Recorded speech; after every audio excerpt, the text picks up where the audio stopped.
Kesadaran akan dosa dunia adalah awal dari semua agama apapun di dunia.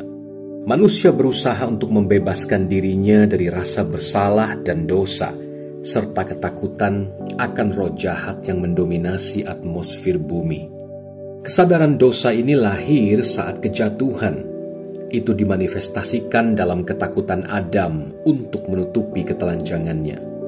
Pewahyuan tentang Tuhan dan perkembangan pewahyuan itu telah berujung pada satu hal, untuk memulihkan kebenaran kepada manusia.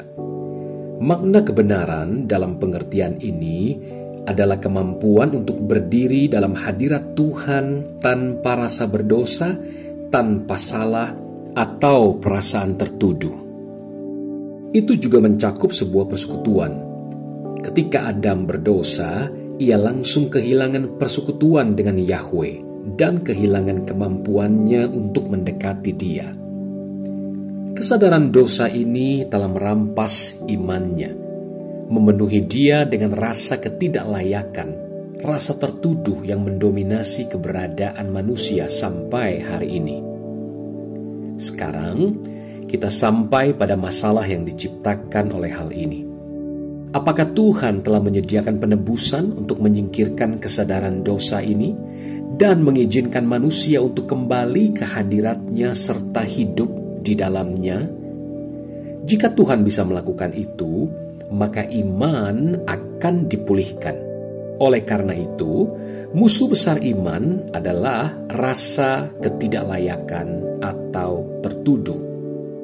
Teologia telah gagal menafsirkan rencana penebusan dalam cara sedemikian rupa untuk menyingkirkan kesadaran dosa ini dari pikiran mereka yang menerima Kristus.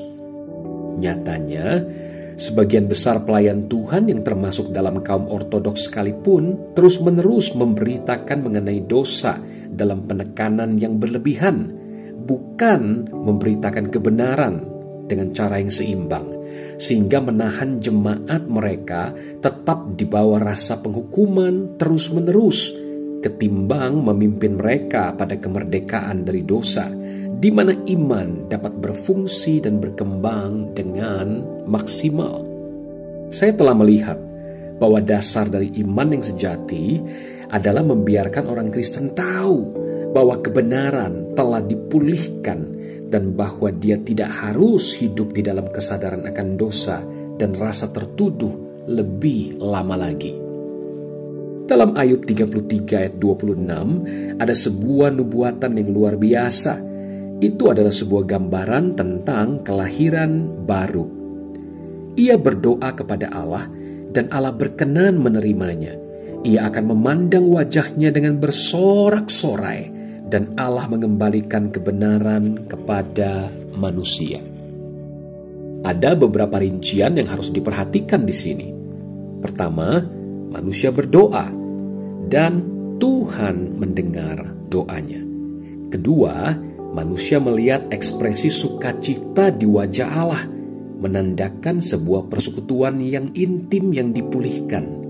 Ketiga, Tuhan mengembalikan kebenaran kepada manusia. Dalam tiga pernyataan ini ada hasil penebusan yang sempurna. Kitab Roma adalah sebuah kisah tentang bagaimana Allah mengembalikan kebenaran kepada kita dengan dasar hukum melalui iman kepada Yesus Kristus. Ini adalah drama kemanusiaan yang terbesar. Roma 1 ayat 16-17. Sebab aku mempunyai keyakinan yang kokoh dalam Injil, karena Injil adalah kekuatan Allah yang menyelamatkan setiap orang yang percaya. Pertama-tama orang Yahudi, tetapi juga orang Yunani. Sebab di dalamnya nyata kebenaran Allah yang bertolak dari iman dan memimpin kepada iman. Seperti ada tertulis, orang benar akan hidup oleh iman. Ini adalah kebenaran yang diterima orang yang percaya pada Kristus. Dalam 3 pasal pertama kitab Roma sampai ayat 18 pasal 3 itu, Tuhan mendemonstrasikan bagaimana orang Yahudi dan non-Yahudi telah benar-benar gagal untuk mencapai kebenaran yang akan memberikan mereka kedudukan yang benar di hadapan Allah. Rasul Paulus menutup perdebatan tersebut dengan dakwaan yang besar. Tidak ada yang benar, seorang pun tidak. Roma 3 ayat 10. Tidak ada manusia yang memiliki kedudukan yang benar di luar Kristus. Paulus kemudian mengeluarkan 14 dakwaan terhadap orang yang tidak menunjukkan pertobatan.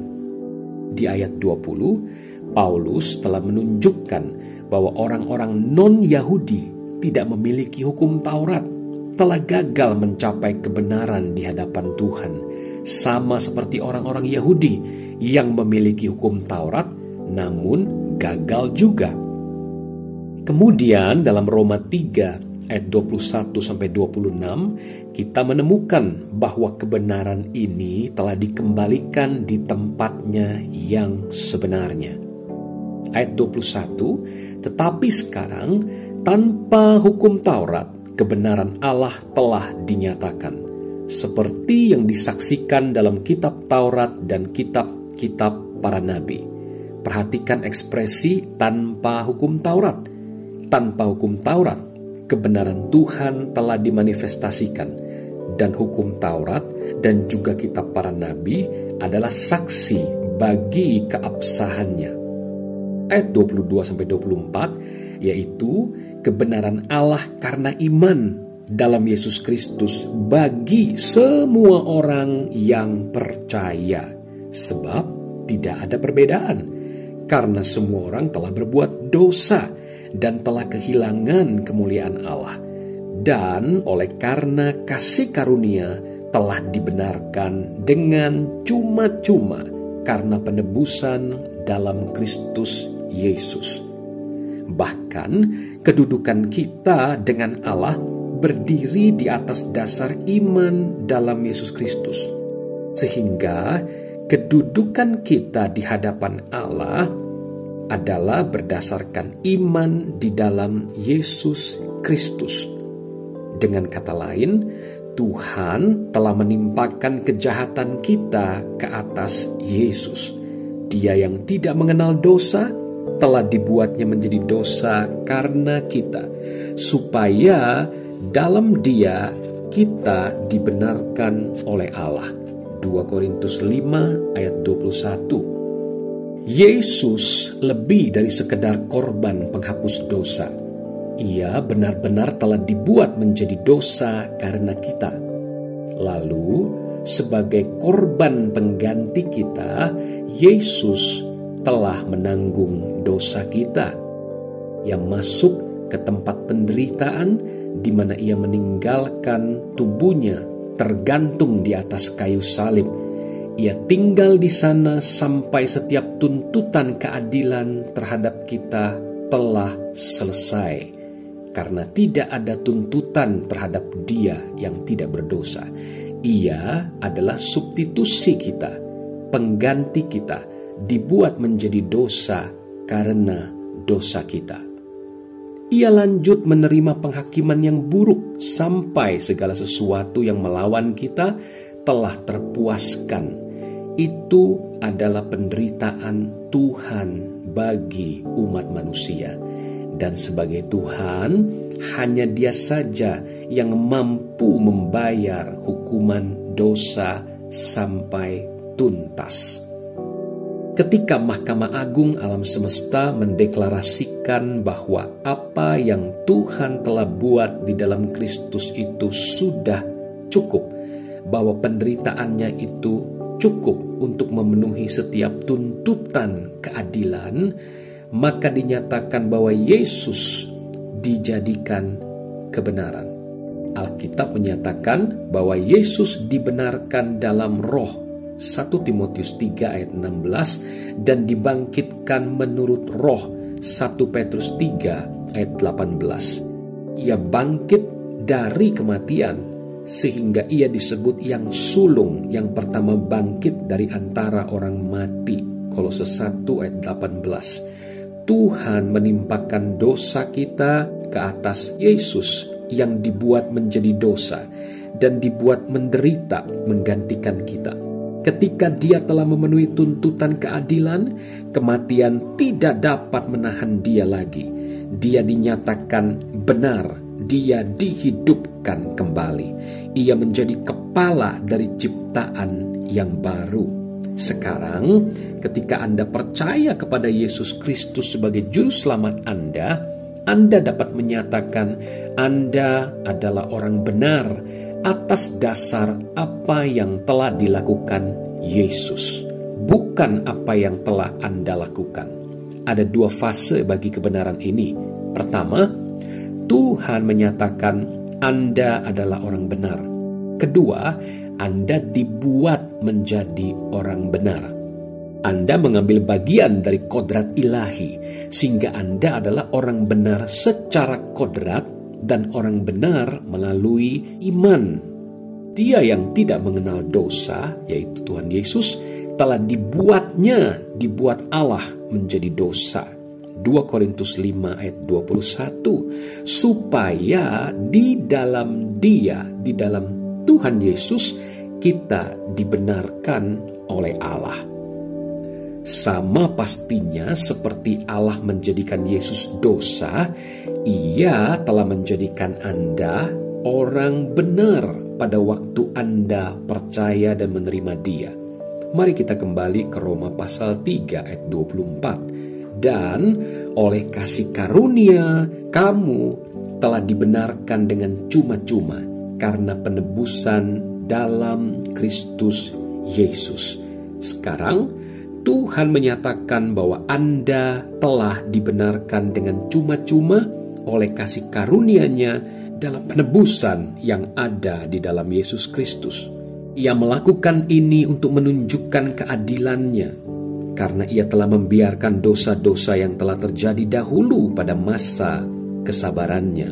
Ayat 25. Dari waktu Adam jatuh sampai Yesus datang dan mati tergantung di kayu salib, Tuhan telah menutupi dosa dengan darah hewan, lembu jantan, kambing, domba, dan sebagainya. Menebus artinya menutupi.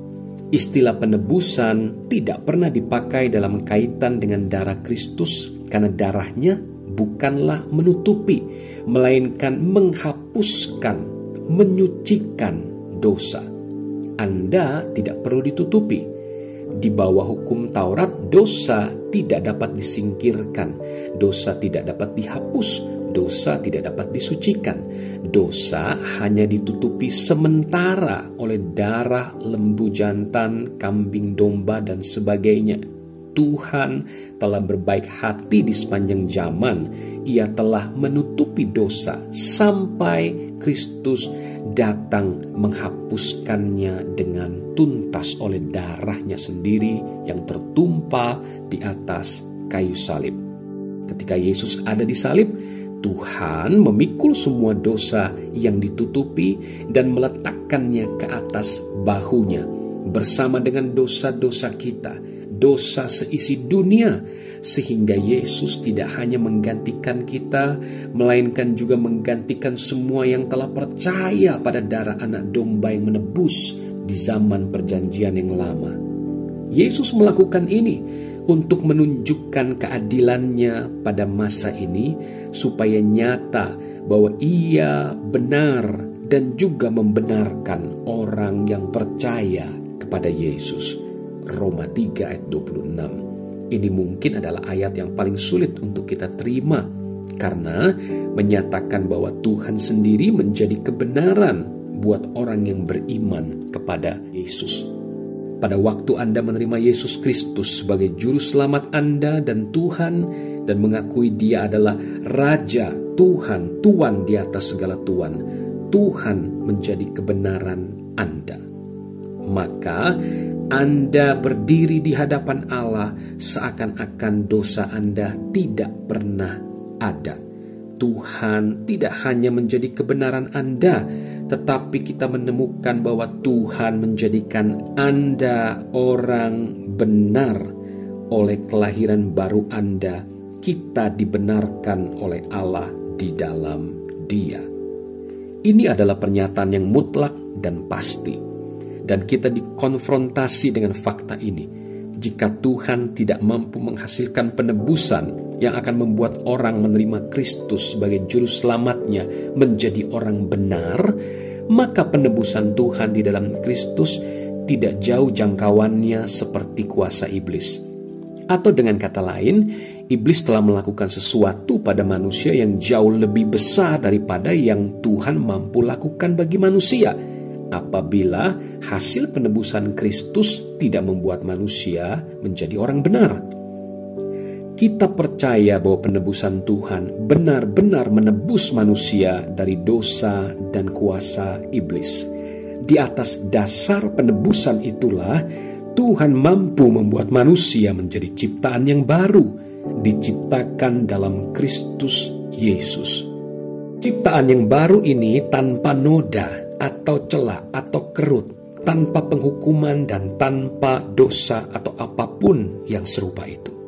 Itu adalah kebenaran Allah di dalam Kristus. Kita menghadapi kebenaran besar ini dalam hadirnya berbagai pengajaran yang tidak memadai dari gereja-gereja yang ada sampai saat ini mengenai penebusan. Bukannya mengajarkan kebenaran, terlalu banyak pelayan Tuhan yang malah mengkhotbahkan penekanan berlebihan atas dosa sehingga tidak seimbang dengan pembenaran yang Kristus buat. Jika orang yang berdiri di mimbar sadar dosa, ia sendiri akan terus-menerus meminta Tuhan untuk mengasihani dia dan mengampuni dosa-dosanya. Ia tidak pernah bebas dari rasa tertuduh dari dosa. Akibatnya, ketika ia berkhotbah, itu terlihat dengan sangat jelas dalam semua yang ia katakan. Ia terus mendorong jemaatnya untuk dibenarkan dengan Allah. Para pelayan Tuhan seperti itu tidak pernah sadar kebenaran karena mereka lebih sadar dosa, sehingga menjadi tidak seimbang. Seringkali khotbah mereka adalah hasil teologi filosofis atau perasaan manusia ketimbang kebenaran Alkitab yang sederhana. Anda akan mengampuni saya untuk ini. Saya telah menjadi seorang teolog. Saya adalah salah satu dari sedikit orang yang telah menulis sebuah teologi lengkap yang bukan berdasarkan teologi-teologi lama, tetapi saya telah menyerahkan itu semua dan kembali kepada firman Tuhan yang sederhana saja.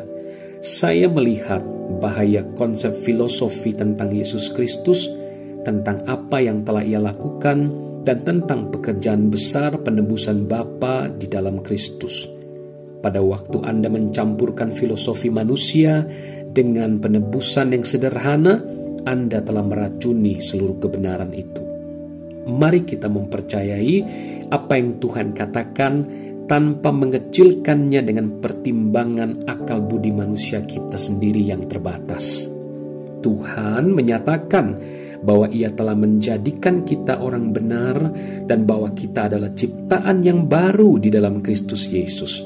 Tuhan sendiri melakukan pekerjaan ini, dan apa yang Tuhan telah lakukan tahan uji dari Mahkamah Agung alam semesta itu. Roma 4 ayat 25, yaitu Yesus yang telah diserahkan karena pelanggaran kita dan dibangkitkan karena pembenaran kita. Terjemahan ayat ini yang lebih harafiah menyatakan yang telah diserahkan karena pelanggaran kita dan telah dibangkitkan karena kita berdiri sebagai orang benar di hadapan Allah. Yesus tidak dibangkitkan dari kematian sampai Ia telah melakukan hal yang memungkinkan kita untuk berdiri sebagai orang benar di hadapan Allah. Sebab itu, kita yang dibenarkan karena iman, kita hidup dalam damai sejahtera dengan Allah oleh karena Tuhan kita Yesus Kristus. Roma 5 ayat 1. Sekarang, dengan iman, saya bisa menerima Yesus Kristus sebagai Tuhan dan Juru Selamat saya. Ketika saya melakukannya, saya menjadi orang benar di hadapan Allah. Dibenarkan oleh kasih karunia-Nya, saya hidup dalam damai sejahtera sekarang melalui Tuhan Yesus Kristus. Kemudian, setelah dibenarkan, setelah dinyatakan benar oleh Mahkamah Agung alam semesta itu, dan setelah persekutuan dengan Allah yang rusak selama berabad-abad ini dipulihkan, saya dipenuhi dengan damai sejahtera Allah yang melampaui segala akal. Filipi 4 ayat 7. Saya bisa berdiri di hadirat Allah tanpa kesadaran dosa atau tertuduh, tanpa ketakutan akan penghukuman. Karena sama seperti Dia, kita juga ada di dalam dunia ini. 1 Yohanes 4 ayat 17. As He is, so are we in this world. Sebagaimana Dia adanya, demikianlah kita di dunia ini. King James Version. Ia adalah kebenaran, dan Ia sendiri telah membenarkan kita dan menyatakan kita sebagai orang benar. Ini adalah dasar yang di atasnya iman bertumbuh. Ketika Anda mengetahui kebenaran ini, sebagaimana firman Tuhan mengajarkannya, Anda akan melangkah ke dalam hadirat Tuhan tanpa rasa tertuduh atau pertanyaan apapun di pikiran Anda. Anda akan tahu pasti, demikianlah sekarang tidak ada penghukuman bagi mereka yang ada di dalam Kristus Yesus. Roma 8 ayat 1. Jika Tuhan telah menyatakan Anda adalah orang benar, siapa yang bisa mengajukan tuntutan terhadap Anda? Hanya ada satu pribadi di alam semesta yang bisa mengajukan tuntutan terhadap Anda, dan Ia adalah Yesus. Tetapi Yesus tidak akan melakukan hal seperti itu. Sebaliknya, Dialah yang telah mati untuk Anda. Ia yang juga duduk di sebelah kanan Allah, yang malah menjadi pembela bagi kita. Roma 8 ayat 34. Seseorang mungkin berkata, misalkan saya berdosa setelah saya dibenarkan, lalu apa yang terjadi? 1 Yohanes 2 ayat 1. Jika seseorang berbuat dosa, kita mempunyai seorang pengantara kepada Bapa, yaitu Yesus Kristus yang adil. Ia tidak ingin Anda berdosa. Namun jika Anda jatuh, Anda melakukannya, dan Anda mengakuinya, Ia adalah setia dan adil, sehingga Ia akan mengampuni segala dosa kita dan menyucikan kita dari segala kejahatan. 1 Yohanes 1 ayat 9. Maka Anda mampu kembali berdiri di hadapannya dalam keadaan benar-benar suci, kudus oleh kebenarannya sendiri, bukan oleh kebenaran Anda. Sekarang kita melihat rahasia, kejeniusan, kehidupan Yesus Kristus di bumi. Yesus tidak memiliki rasa bersalah atau tertuduh dan terhukum.